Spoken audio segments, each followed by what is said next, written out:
Hello and welcome to this Tungsten Replicator Master Class training session where we look at the various command line tools available within the product. My name is Chris Parker, VP of Customer Success here at Continuent. In this session we will cover the three main command line tools you will use most often. These are TPM, trepctl and THL. There are many more command line tools available and we cover some of them in later classes. However, for a full list, please refer to our online documentation. So let's look at some of those command line tools. The first tool is called TPM, or Tungsten Package Manager. This tool is the first you'll encounter, as it's the way you will install and update an installation of the replicator. TPM also has many other uses, as shown here. So obviously there is TPM Validate, or tools TPM Validate. This is the first command you would run before doing an installation or before doing an update. It effectively runs a dry run of the process and it will check various things like the prerequisites are in place, connectivity to the databases is correct, etc. Assuming TPM Validate is successful, you can then go on to do the TPM install. And if you're doing an update, you would do a TPM Validate update followed by a TPM update. TPM update, as shown here, there are two ways to run TPM update.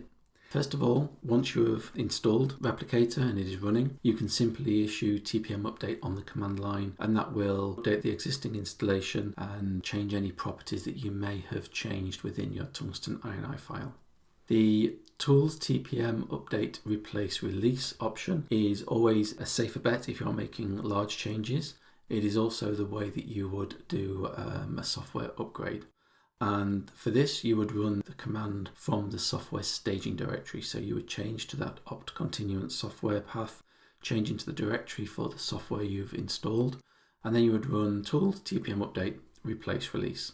This has the same process as the update in that it will apply any configuration changes that you have applied in the Tungsten INI file, but it will replace the entire release directory. So it will rebuild all of the metadata and all of the configuration files. And this is important, especially if you're upgrading between versions, because there may be old properties that need removing from the configuration, there may be new properties that need adding.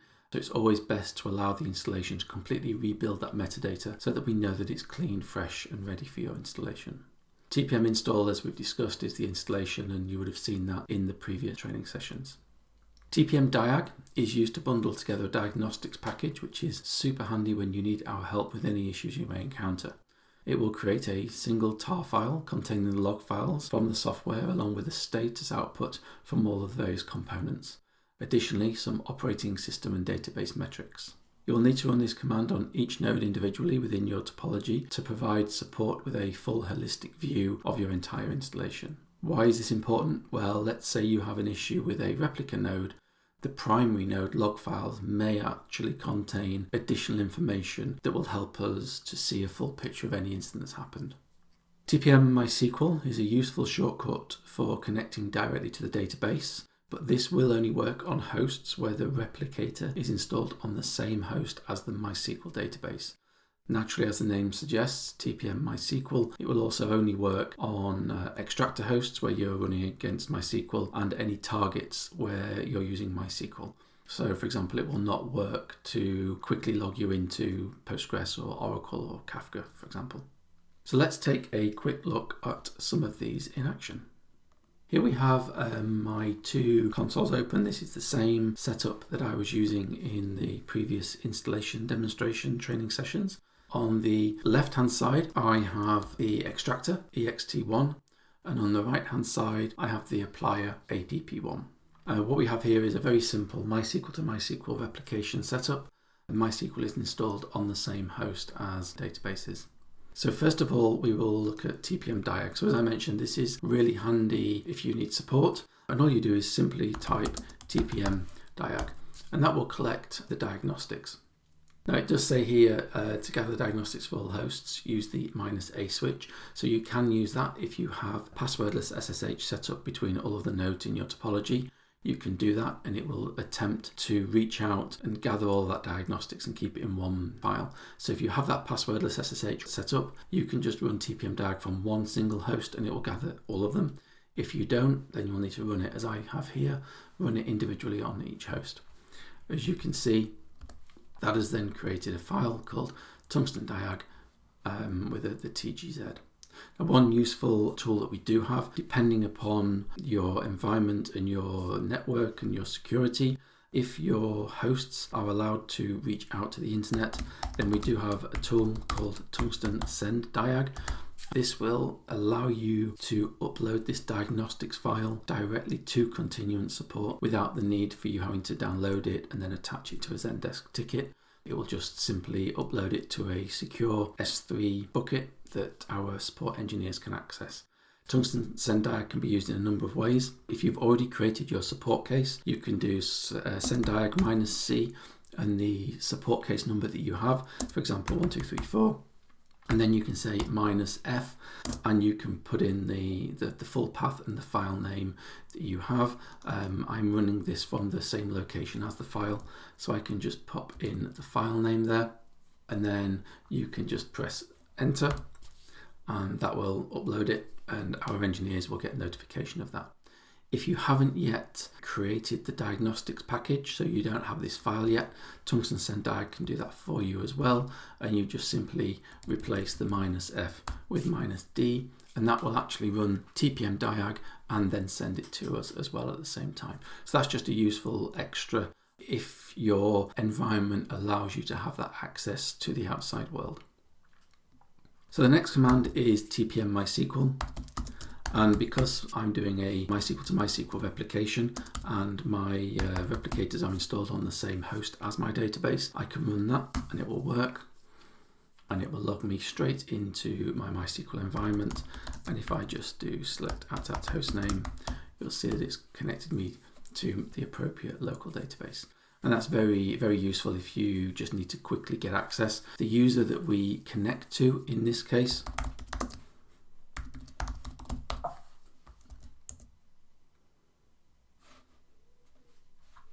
there we go. So we can see that we're actually connected as the Tungsten user, and that's the replication user in your configuration file, the user that the replicators are using to extract and apply to. Okay, so let's switch back to our slide deck. Our next useful command is the trepctl command, and this is used to control, manage and inspect the replicators. It is applicable only to the host on which you issue the command, so if you run it on the extractor, you'll see the extractor replicator and so on and so forth. So let's look at some of the most common options for this tool.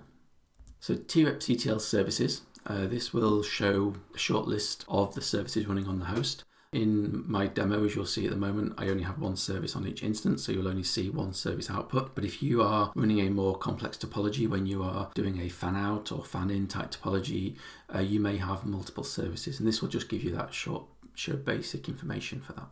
You then have trepctl status, which shows the full status of the replicator. And if, as I mentioned previously, you have multiple services running, then you will need to specify the optional -service name so that the trepctl command knows which service to operate on. And that optional -service is applicable to all of the trepctl commands as we go through. So I won't keep repeating that for each one, but you'll see it there as the examples on the screen. So yes, the status will give you the full status of the replicator. Additionally, with status, you can use the refresh option, so the -r and an integer number, and that will just refresh that output every n seconds until you press the Ctrl+C command, and I'll show you that on the demo shortly. The next one, trepctl status name stages, is just a bit more of an in-depth view of the status command. This is a more detailed output for each of the replicator stages. So if you saw the previous session where I talked about replicator stages, the bin log to queue, queue to THL, etc., this just gives you a little bit more granular detail of each of those stages, what the latency is within each stage, what sequence numbers are being processed within each stage, etc. It's more useful if you are trying to pinpoint specific latency, or if you have parallel apply. It can be very useful in those cases. trepctl QS, or quick summary or quick status, whichever you want to use, is literally, as the name suggests, it's just a very quick summary of the replicator progress. Again, this can be used with the refresh option, and I will show you that in the demo next. trepctl perf, it takes the name stages output that we saw on the previous slide and condenses it into a tabular view. and it gives you a very easy to see state of the individual stage of the replicators. trepctl reset. This is a destructive command, so I wouldn't recommend you use this unless you're instructed to by support or you are doing some testing. So obviously don't use it in a production environment without caution. This will instruct the replicators to reset their sequence numbers back to 0, and it will start regenerating THL from that point. So it could cause data loss if you do this, so it is very destructive. So be very, very wary of that. It can be used if you are, like I say, in a test development environment and you are just wanting to familiarize yourself, then by all means use it, but use it with care in production. Then the final one, the trepctl offline and online options, and that literally just takes the service offline or online. As I will show you in the demo shortly, the replicator process is a Java process, so you can use the replicator start-stop commands to start and stop the replicator. But if you just want to temporarily take the replicator offline without having to unload the Java process, then you can just use those trepctl offline and online commands. Before I show you the demo, I will show you the status output on my hosts, but I just want to go through the actual status output and just highlight here what each of these mean. So there are quite a lot of fields that will get shown, as you'll see in a minute, but I just want to point out the key ones that are worth noting. So the first set is what we call the applied statuses, so the last event ID, good latency, good sequence number, etc.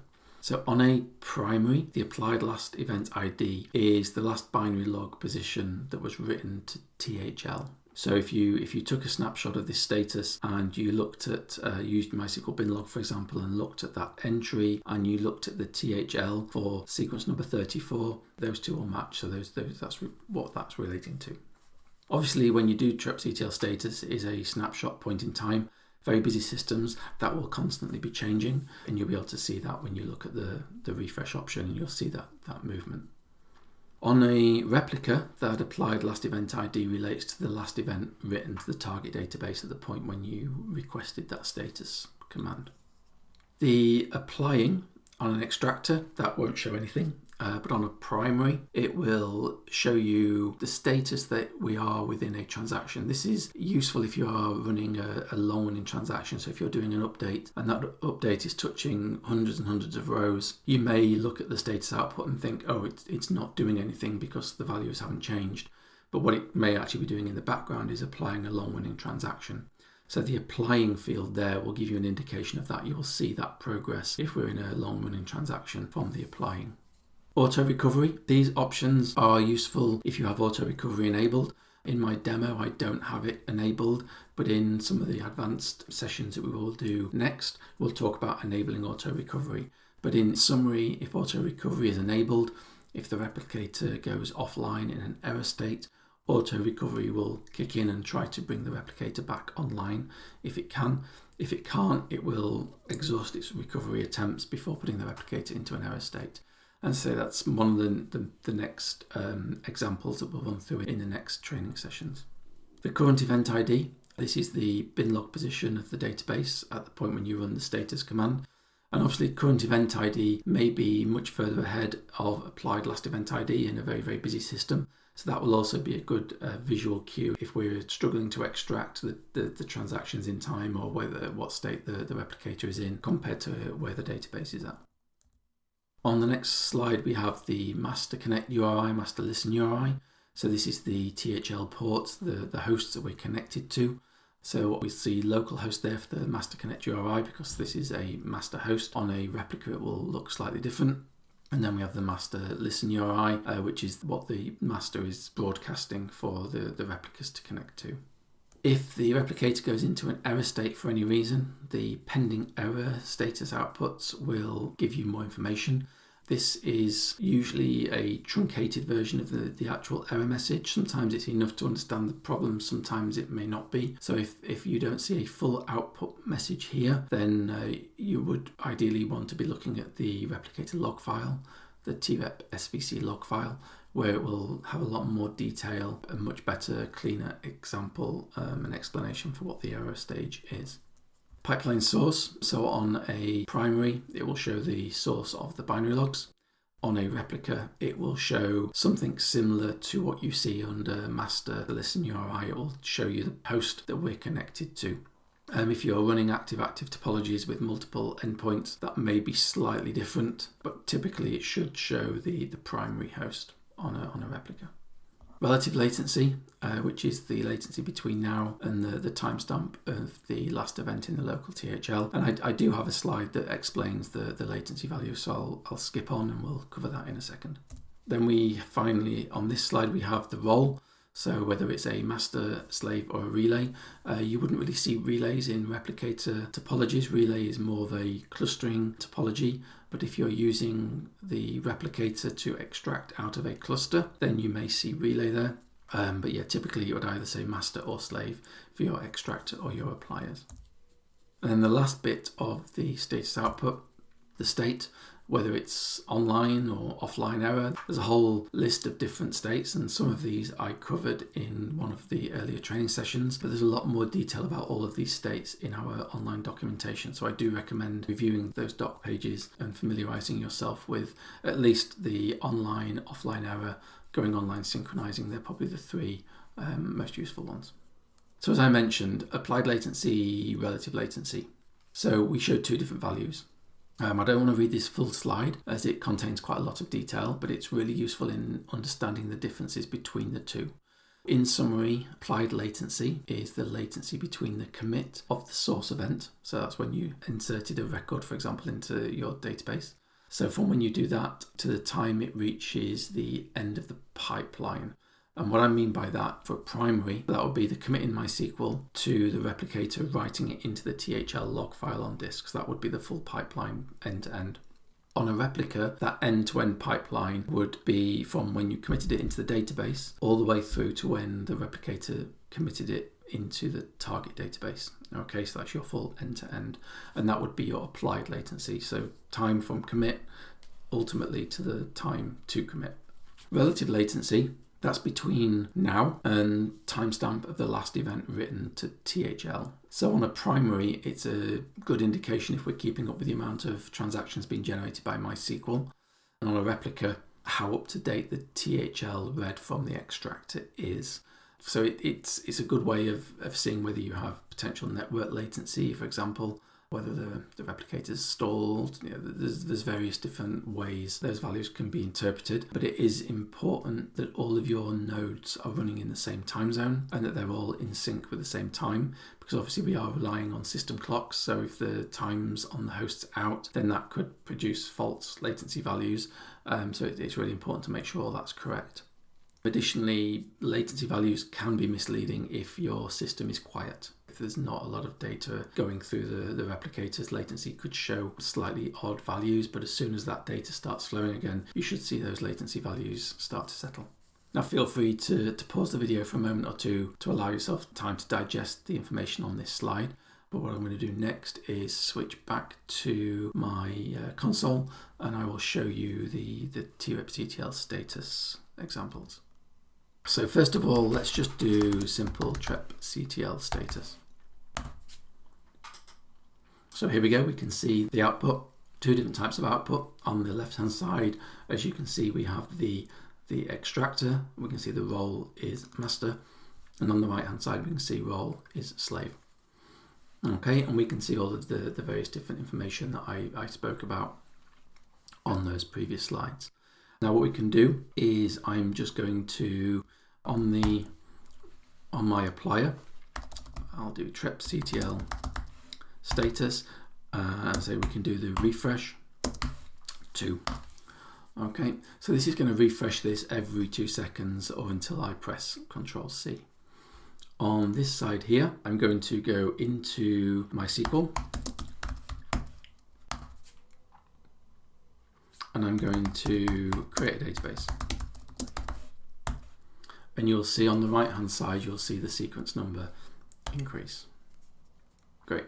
One transaction, which was the create database. So you can see that progress happening. That's a very simple test. I'm not going to go and show you more. I think you get the idea. And then obviously the extractor is the same.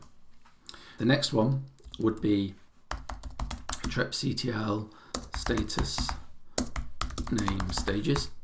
And so this is quite long Well, it's quite short on this because it's only a single apply, but this can be quite long output if you're running parallel apply, depending upon if you've got filters applied. So there's quite a lot more information here.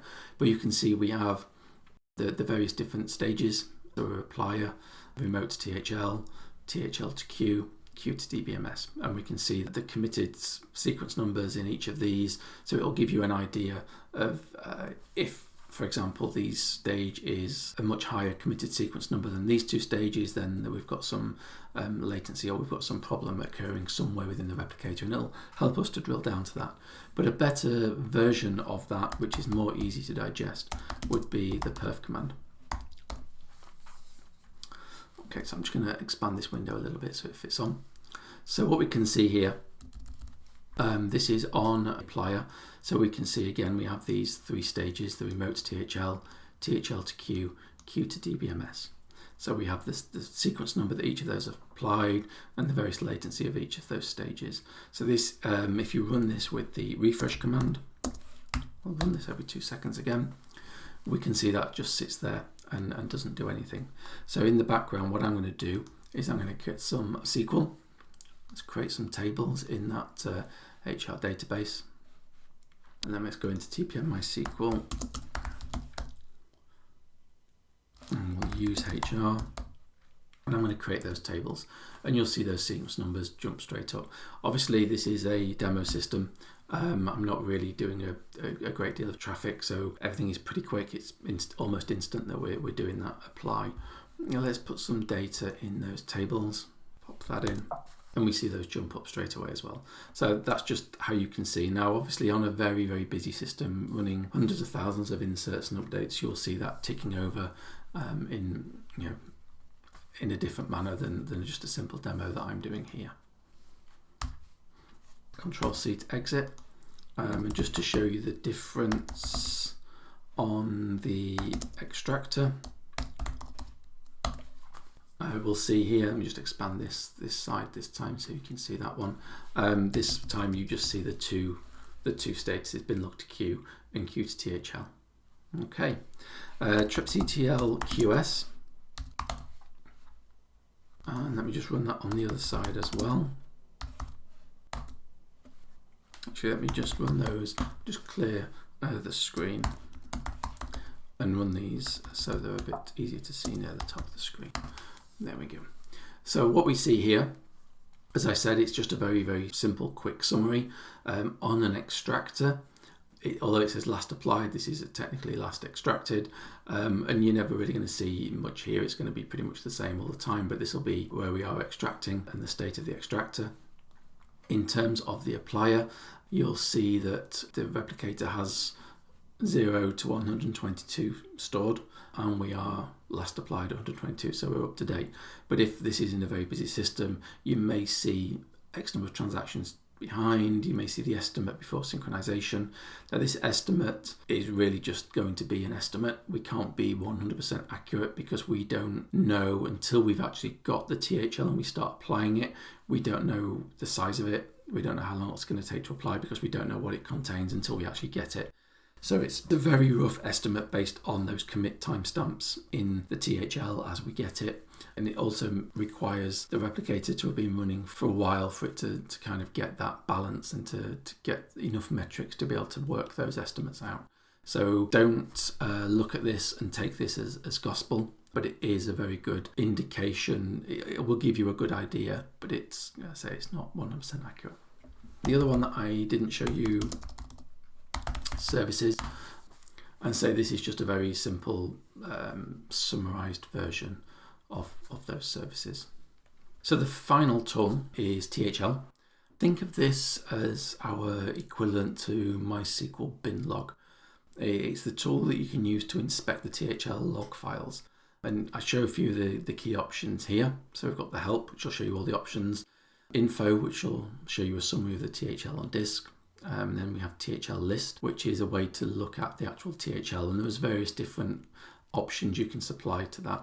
If you do THL list on its own, it will literally spew out every piece of THL we have on disk That could be a lot if you're on a busy production system. So what you can do is use the low and the high, or the from and the to narrow down the amount of THL. You can specify a specific sequence number. Got the first, the last, various different ways to reduce that information. I'll show you that on the demo. THL index re-indexes the THL. This happens usually when the replicator starts up or when you want to stop it, but if you do it manually, it can sometimes help to speed up those replicator restarts, because on a system with hundreds of THL files that are maybe several hundred megabytes in size, that index process can be quite slow. So if you do that manually, then it might help that restart process be a little bit quicker. THL purge, used with care. THL purge will remove THL on disk, and once you've removed THL on disk, it's gone. If we haven't applied that when you purge it, then the replicator will go into an error state because it can't find the THL.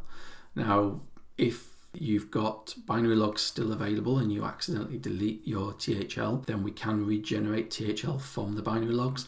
But if you've removed the THL and the binary logs have also been removed through your MySQL binary log retention, then we can't do anything about it. We can't regenerate the THL if we don't have that original source. So use THL purge with care. Before I show you on the demo, I'll just show you slides of here of what the THL output looks like and go through the key bits to note. So the first bit is the sequence number. So this is the sequence number that was assigned when we extracted the transaction. And just to make this clear, one sequence number is one transaction, and that transaction can be one statement or it could be multiple statements. It depends how your application applied that to the database. The THL file that sequence number is in, the commit time of that transaction to the binary logs, and that's taken from the MySQL binary logs. That's the commit time that MySQL registered for this transaction. And that is the actual bin log transaction as well that's associated with it.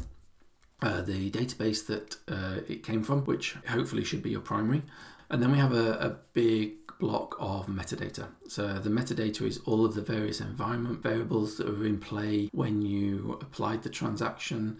So all of the SQL rules that we can see here, all of this kind of stuff that's in play, character sets, etc. This is actually used so that when the replicator reapplies this into your target database, we ensure that this metadata is set the same on the target, so that when we write the transaction into the target database, the environment matches when you wrote that transaction, your application wrote that transaction, so that we make sure that we are applying correctly.